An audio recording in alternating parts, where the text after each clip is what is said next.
whole cake from me. So the next thing that's going to be going in now is the chocolate cream, already prepared behind camera too. I'll pipe this in very neatly also, like this. Can you see what it looks like? And then I'll repeat the process also again.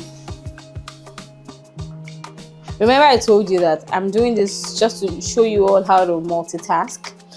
And when I do this now, the next thing I'm going to be adding is going to be the chocolate syrup.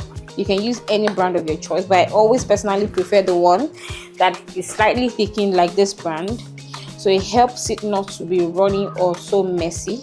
So all you need to do is just to pour it in like this. Okay, see that?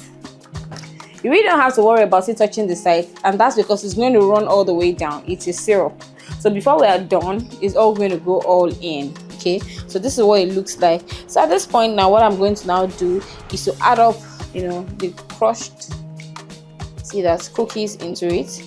It goes in,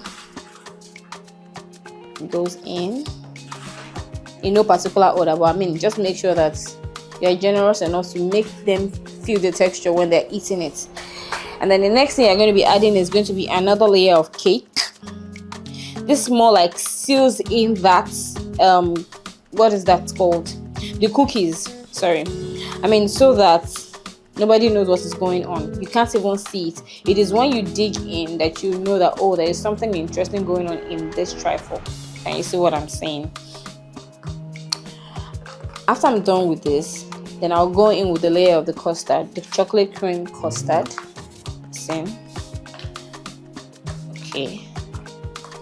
Now note that before you charge for this particular trifle, regardless of if it is chocolate or red velvet trifle, you have to understand that the kind of cup or your serving whatever is put into consideration. And that's because, for instance, now I've done this with the round shaped trifle cups.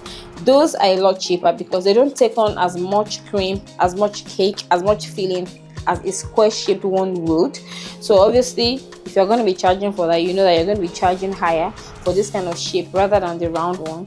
So as always, I'm just going to put a scoop of this inside of it like this, and another scoop. If I'm not satisfied with the quantity, I just need to add a little more. I mean, just enough to coat around the sides to make sure that it is well distributed like this. This is slightly thicker than the one of the red velvet, so you see that you're just going to have to distribute it like this. See what it looks like. I love the balance of the colors. There's a color shade here, there's another one here, there's another one here, and then there's this another one here. So after you do this, you go in with another layer of cream, a very thin layer of cream, by the way, like this, something like this. Okay, and again we do this. So you can see that the layering style is slightly different from the other one. That's the reason why you can't just run off thinking, oh, it's the same thing. It doesn't taste the same, and the layering style is definitely not the same too. So we're almost done with this. You can very well use your hands if they're clean, or you use your spoon, or use your gloved hands, depending on what is most convenient.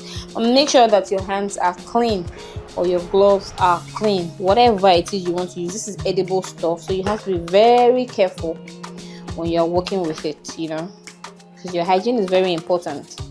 That's the most important thing anyway. So at this point, like I said, after adding everything, you don't need to overly press it in. The only time when you need to press it all in firmly is the very first layer, so that it can go in well to hold up others very nicely. And this is what we have, and then we're going to be going in with the final piping on it like this, in no particular order. Just make sure it's all covered up like this, like I did the first one, and then like this again, all covered up, all covered up. Yeah. And then of course at this point we're going to be adding some crushed dark chocolate into it, right, like this. So you can imagine having the cake having crushed cookies inside and still having crushed chunks of chocolates inside. So it's a luxury option. And then usually sometimes I decide to add this depending